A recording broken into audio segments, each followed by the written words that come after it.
నమస్తే. యువన్ ఛానల్‌కి స్వాగతం. ప్రతి మాటల్లో ఒక అర్థం మాత్రమే కాదు, ఒక ఆచరణ కూడా ఉంటుంది.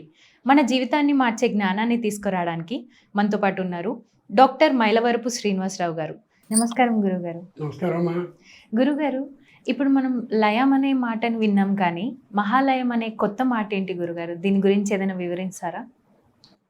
లయం, మహాలయం రెంటికి చక్కనైన తేడా ఉంది. లయం అంటే ధ్వంసం అయిపోవడం అని అర్థం. మనకి పంచభూతాలు ఉన్నాయి, 5. ఆ! పృథివీ, అపు, తేజస్సు, వాయువు, ఆకాశం. అలా భూకంపం వచ్చినప్పుడు ఎన్నో వందల అంతస్తులు కలిగినటువంటి మందిరాలన్నీ నేల మీద పడిపోయాయి, హ్మ్.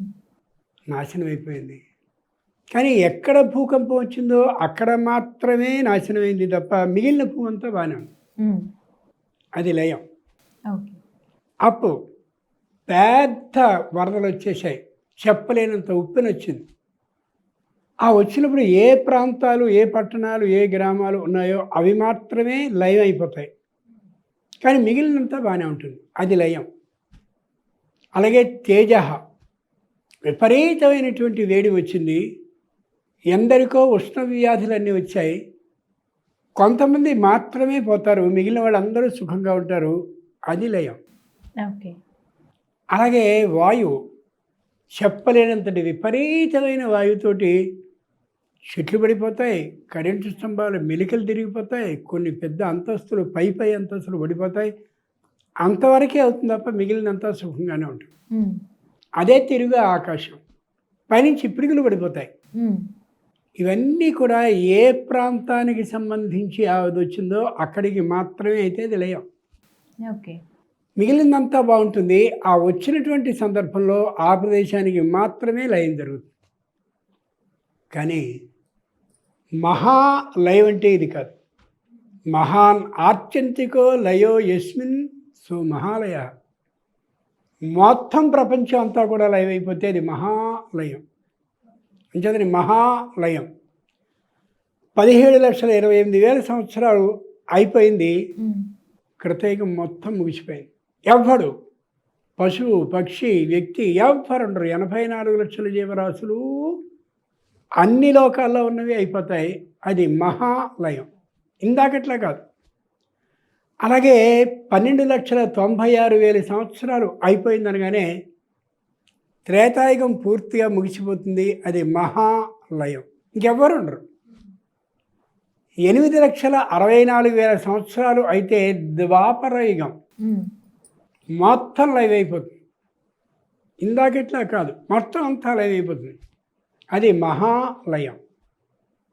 ప్రస్తుతం నడుస్తున్నటువంటి 4,32,000 సంవత్సరాలు మాత్రమే జీవించేటటువంటి కలియుగం కూడా పూర్తిగా ముగిసిపోతే అది మహాలయం. ఇప్పుడు ఈ కలియుగంలో మొదటి పాదం నడుస్తుంది. పాదం అంటే 4వ వంతు. 4,32,000 సంవత్సరాల్లోనూ మొదటి పాదం అంటే 1,08,000. ఆ 1,08,000లోనూ మనం ఇప్పటికి కొంత దూరం మాత్రమే వచ్చాం, మిగిలినంతా ఉంది. కాబట్టి ఇప్పుడు మహాలయం కాదు. ఈ మహాలయం అనేది ఏదైతే రాబోతుందో దానికి సంబంధించి మనని మనం రక్షించుకోవడానికి 2. ఓకే.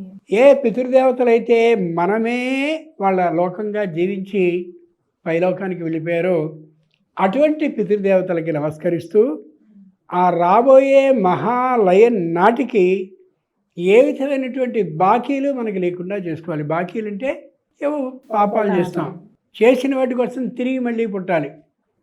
అంచేత ఆ జనన మరణ చక్రం ఏదైతే ఉందో దానిలో పడకుండా ఉండేలా చేసుకునేందుకు మన పితృదేవతలు అయినటువంటి వాళ్ళ సంపూర్ణమైనటువంటి ఆశీర్వానుగ్రహాలని పొందడానికి ఏదైతే మనం చేయబోతామో ఆ కార్యక్రమాన్ని మహాలయ కార్యక్రమం అంటారు.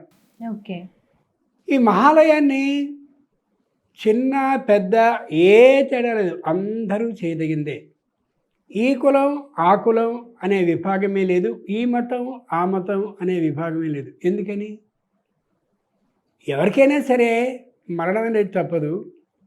మరణించిన వాడు పైలోకానికి వెళ్ళి పితృ దేవతలు అవుతారు వాళ్ళు. మనం మామూలుగా ఏదైనా తద్దినాలు గిద్దినాలు కంటే బాబు అపవిత్రకార్యం అండి ఇది ఏమిటి తద్దినం ఏంటి అనేస్తారు. కాదు, ఏదైతే అపవిత్ర కార్యం అని మనం అనుకుంటున్నామో అది చాలా గొప్పదైనటువంటి కార్యక్రమం. వివాహంలో ఎవరికి ఎవరు తగలడం అనేటటువంటిది తప్పు కాదు. వాళ్ళు వివాహంలో ఉండే వాళ్ళందరూ కూడా మామూలుగా అంటుంటారే, ఏమీ పాటించరు వివాహంలో. అదే మహాలయం కానీ శ్రాద్ధం కానీ అయినట్టయితే ఒకరికి ఒకరు తగులుకోకుండా, ఒకరినొకరు ముట్టుకోకుండా, అంటుకోకుండా దూరంగా ఉండి చాలా పద్ధతిగా చేస్తారు. అంత ఇదిగా ఉంటుంది. అంటే అంత పవిత్రమైందని అర్థం. పూర్వం రోజుల్లో అంటే ఒక 10-15 ఏళ్ల క్రితం వరకు కూడా సంప్రదాయాన్ని పాటించే వాళ్ళందరూ కూడా ఎక్కడైనా సరే ఏదైనా కార్యక్రమం జరగాలి అని అంటే శుభ కార్యక్రమం ముందు వాళ్ళ పెద్దల్ని తలుచుకుని వాళ్ళకి నమస్కారాలన్నీ పెట్టి వాళ్ళకి ఇవ్వాల్సినటువంటి పెద్దలకి నైవేద్యాన్ని పెట్టి ఆ తర్వాతే వీటిని చేసుకునేవారు. వాళ్ళ వల్ల కదా మనం వచ్చాం. అంచేత వాళ్ళ అనుగ్రహం మనకు కలిగితే ఖచ్చితంగా అన్ని కార్యక్రమాలు సుఖంగా శుభంగా అవుతాయి అని. శ్రీమద్ రామాయణంలో రామచంద్రుడంతటి వాడు తన పూర్వులైనటువంటి దశరథ మహారాజు మొదలైనటువంటి వారందరికీ కూడా ఈ విధమైనటువంటి కార్యక్రమాన్ని చేసి ఆ మీదట మాత్రమే ఈ అయోధ్యలో పట్టాభిషేకం మొదలైనటువంటి వాటిని అన్నీ చేసుకోవడానికి కనిపిస్తుంది మనకి.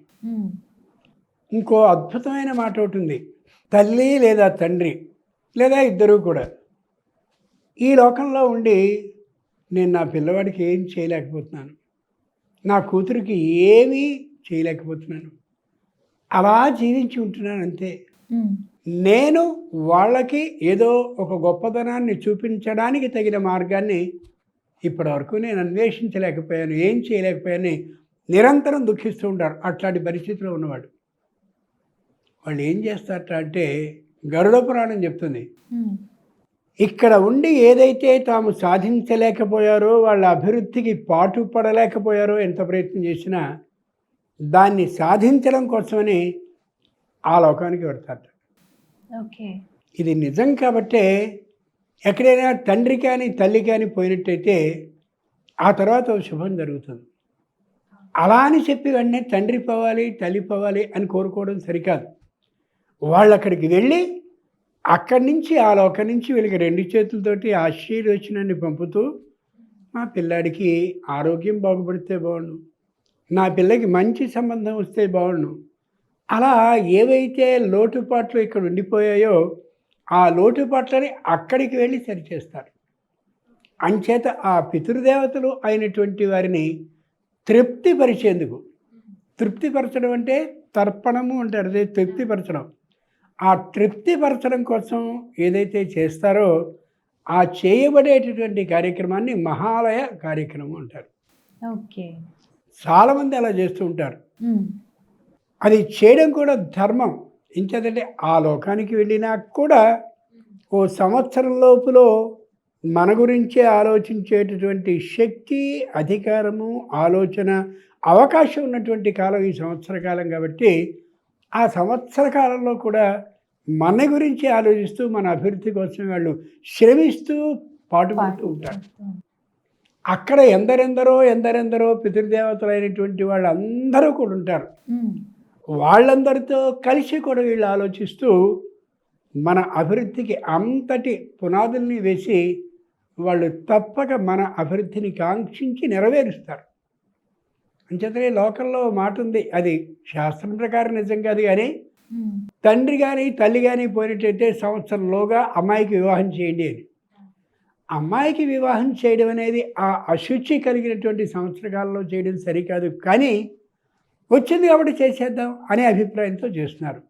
ఇది కిట్టించడం అవుతుంది తప్ప నిజమైనటువంటి పని కాదు. కానీ మహాలయాన్ని శ్రద్ధగా చక్కగా చేసినట్లయితే వాళ్ళకి అది చేరుతుంది కాబట్టి ఆ చేరిన శక్తికి అనుగుణంగా తప్పక వాళ్ళు మన కోసమే శ్రమిస్తూ ఏదైతే చేయలేకపోయారో ఆ లోటుబాట్లని తప్పక పూడుస్తారు.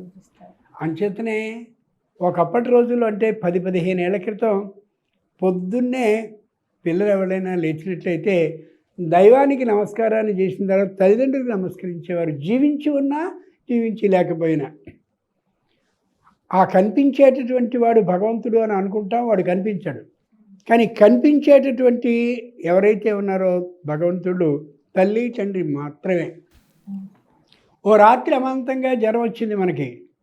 వెంటనే అలా భుజాన్ని వేసుకుని అలా అమాంతంగా వైద్యుడి దగ్గర తీసుకుపోయారు. వేసంకాలంలో గొంతు అలా ఎండిపోతూ ఉంటే నిద్ర లేపి మనం నిద్రపోతూ ఉంటే అప్పుడు నీళ్లు తాగించి గొంతు ఎండిపోకుండా చేశారు. ఎంత ఇది! అటువంటి అంత మన కోసం పాటుపడ్డటువంటి, అక్కడి నుంచి మరణించి అక్కడికి వెళ్ళి పితృలోకానికి వెళ్ళినటువంటి దేవతలుగా అయినటువంటి వాళ్ళకి కనీసపు తృప్తిని మనం కలిగించని పక్షంలో అది కృతజ్ఞత అవుతుంది. నేల మీద ఏదైనా వస్తువు పడితే ఆ పడ్డటువంటి వస్తువుని అలా వాడికి ఇస్తే వాడు ధన్యవాదాలు అని చెప్తున్నాడు. నేల మీద పడ్డ వస్తువుని ఇస్తే ధన్యవాదాలు చెప్తున్నావా?